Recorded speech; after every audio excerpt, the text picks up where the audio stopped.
What does a good shoe look like? So it's lockdown. We're all stuck at home. If you're like me, can't play our favourite sport, can't go down to the Oval without running into 1,000 different people. So what are we all doing? We're going running, aren't we?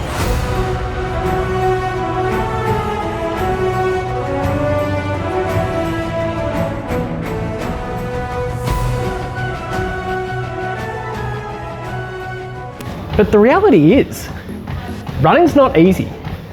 And here at the clinic, we're finding that we're getting the same problems coming in every single time. So what can we do about it? We're seeing constantly poor quality footwear, tight calves, weak foot muscles, and people that are just overdoing it straight away. And so you know what? How do we avoid these mistakes? And that is what we're going to go through today. So we've identified the fact we're not prepared for running in ISO. Now, what we're going to do right now is we're going to go through some tips and tricks of how we can be more prepared and make sure we're getting out there injury-free. So the first thing we're going to look at is footwear. But tell me, what does a good shoe look like?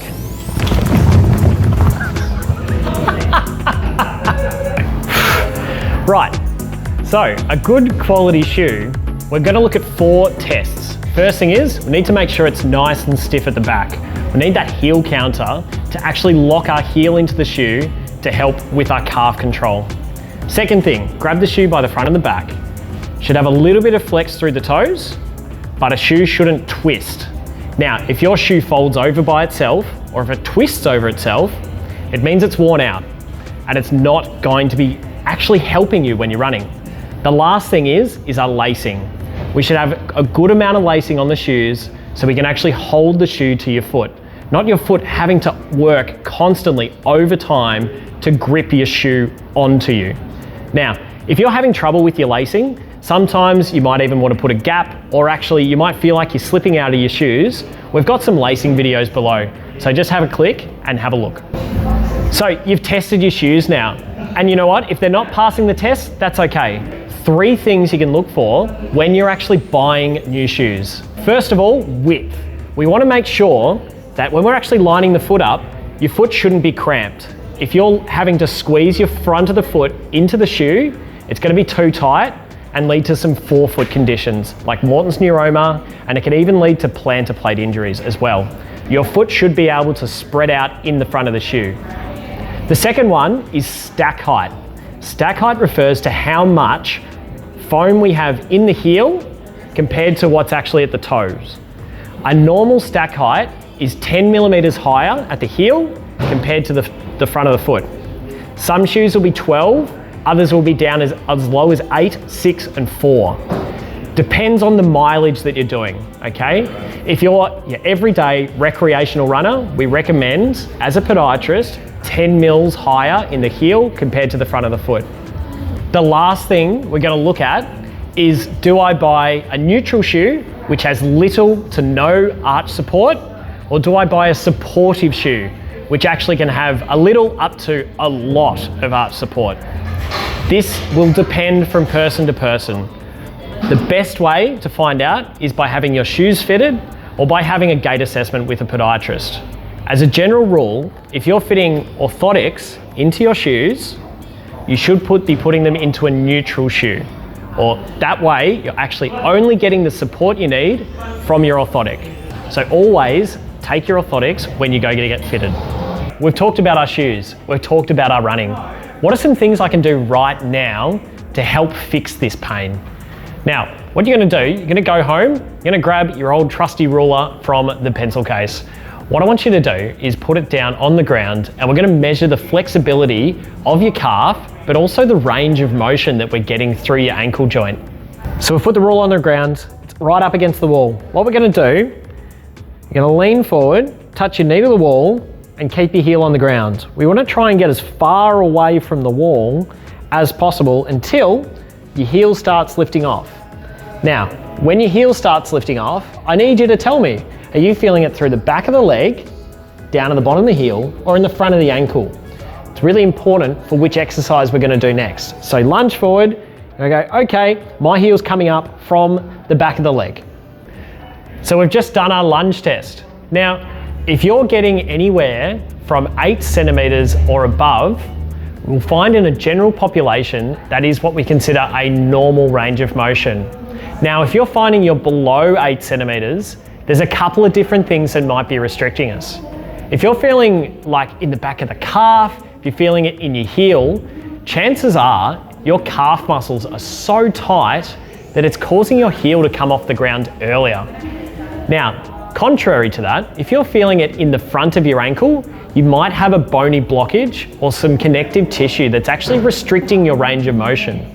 Now, this can be a little bit trickier to actually work through, but I've got a really handy thing you can do at home that's going to help relieve that stress. If you're feeling the pain at the front of your ankle and like it's really jammed, and when we're running, it's just not allowing that shock absorption that we want to, what I want you to do, grab a TheraBand or a power band, or a very simple thing. And we're going to perform a lunge. Now this lunge is a little bit different because we're going to use the TheraBand to actually glide our ankle backwards and try and increase the range of motion. We've done our lunge test and we're feeling it at the front of the ankle. We grab our TheraBand and what we're going to do, tie it onto something that doesn't move. That's really important, okay? Stepping through the band, we're going to have it sitting on the ankle fold. Now, lunging forwards, we're going to keep that knee coming over your big toe and the band's going to glide against the ankle. Have your knee coming across your big toe, hold for a second and then come back, just pulsing through that movement. Then have your knee going over your second toe, your third, your fourth and your fifth. Keep replicating these movements for a minute and then swap sides. But what happens if you're feeling the pain in your calf muscle or actually closer towards the heel? That TheraBand isn't going to be as beneficial as doing a really good quality stretch. Now, a soleus stretch is something that's not commonly done well, and it's actually super simple to set yourself up for. You can do it while you're making a coffee, you can do it while you're standing at your standing desk while you're working. Super simple. Now we've done our ankle lunge test. We're actually getting below 8 centimeters and we're feeling that pain coming down the back of the leg. Now, what we're going to do, we're going to set yourself up against a wall. We're going to 1 foot forward, 1 foot back, like you would for a traditional calf stretch. What you're going to do, bend through your knees, almost getting your bum sitting over your back heel. You can feel the pressure through your heel and then lean forward into a stretch. What you should be feeling is that you should feel the stretch coming through the soleus muscle, which is our powerful calf muscle that we use commonly when running. Because we're not running with a straight leg, we're running with a bent leg. So we want to make sure that this has got good range of motion and it's actually powerful, ready to go. Now, we don't bounce through our stretch, we hold for 30 seconds and then we swap legs.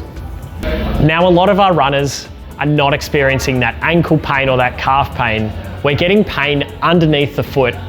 We're seeing a lot of heel pain, a lot of arch pain, a lot of cuboid pain or lateral foot pain.